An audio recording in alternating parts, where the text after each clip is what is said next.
Hello বন্ধুগণ, আমি আবারও একটা মিনি ব্লগ নিয়ে চলে এলাম। তো চলো শুরু করা যাক। এই দেখো আমার বাবা জলপাই পাড়ছে। গাছটা এতটাই উঁচু, পাড়া খুব কষ্ট। এই যে আমার ছেলে এদিকে টোকানো শুরু করে দিয়েছে অলরেডি।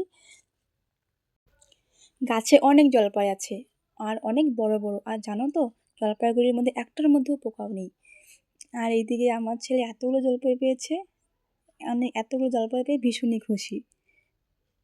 তোমরা কে কে জলপাই খেতে ভালোবাসো আর কীভাবে খেতে ভালোবাসো আমাকে অবশ্যই কমেন্ট করে জানাবে। আমার তো আচার খেতেই ভীষণ ভালো লাগে।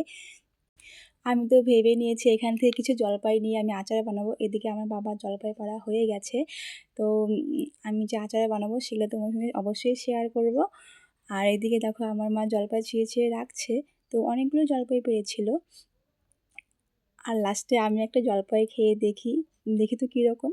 ওরে বাবা, ভীষণই টক! কী বলবো। আর জলপাই দেখে কার কার জিভে জল আসে অবশ্যই কমেন্ট করে জানাবে।